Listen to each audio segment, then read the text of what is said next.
បាទសួស្តីបងទាំងអស់នេះជាហៅទំនប់ទឹកបាទទំនប់ទឹកនៅកោះស្ដេចយើងបាទធម្មជាតិស្អាតមែនទែនបាទកាមេរ៉ាខ្ញុំប្រើ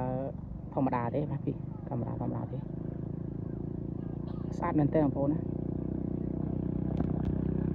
ស្អាតមែនទែនបាទមានទៅទៅពុកលេងស្អាតមែនទែននេះเขาเป็นថ្ងៃអត់ទេសភាពមិនធម្មតាស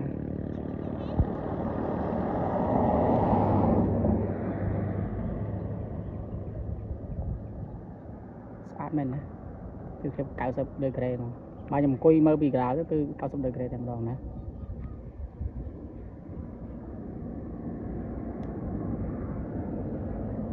តែមេឃគឺស្លាស់ល្អ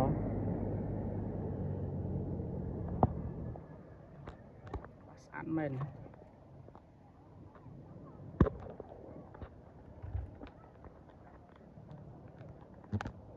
មិនធម្មតាទេបងប្អូនណាបាទខ្ញុំមានរឿងនិយាយបន្តិចបាទប៉ុន្តែរឿងនេះវាចេះឥឡូវបើយើងនិយាយទៅនិយាយដើមគេ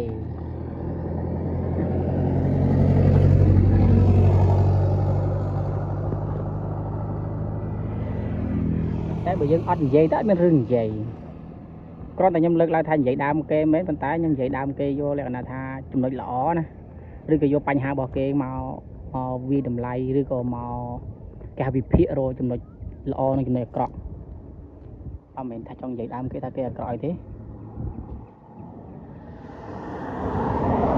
តែឥឡូវខ្ញុំមកម្នាក់ឯងបាទអ្នកខ្លះសួរខ្ញុំថាបិចបាទមិនហៅសក់វែងមកម្នាក់មកឬក៏រកសក់វែងមកជាមួយមកមែនតើទៅខ្ញុំប្រហែលបច្ចុប្បន្ននេះខ្លាយទៅជាមនុស្ស introvert ដែរបាទព្រោះម្នាក់ឯងពេលខ្លះវាមិនបាក់បានទេប៉ុន្តែវាក៏មិនស្រួលហ្មងដែរនិយាយទៅ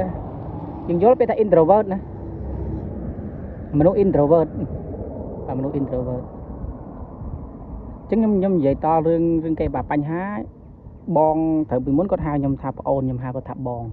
តែបច្ចុប្បន្ននេះគាត់ដូចថាខ្ញុំមើលទៅថាណិតគាត់ដែរគាត់អាយុច្រើនហើយការងារគាត់ក៏មានការងារល្អដែរបាទគាត់គឺជាមេប៉ុស្តិ៍បាទតែខ្ញុំមិនបញ្ជាក់ថាមេប៉ុស្តិ៍នៅខាងណាតែខ្ញុំនៅខាងកោះកុងរងទឹកណាអញ្ចឹងមកស្រុកបទុមសាគរឲ្យមានប៉ុស្តិ៍ច្រើនដែរតែឥឡូវខ្ញុំហៅគាត់ពូណា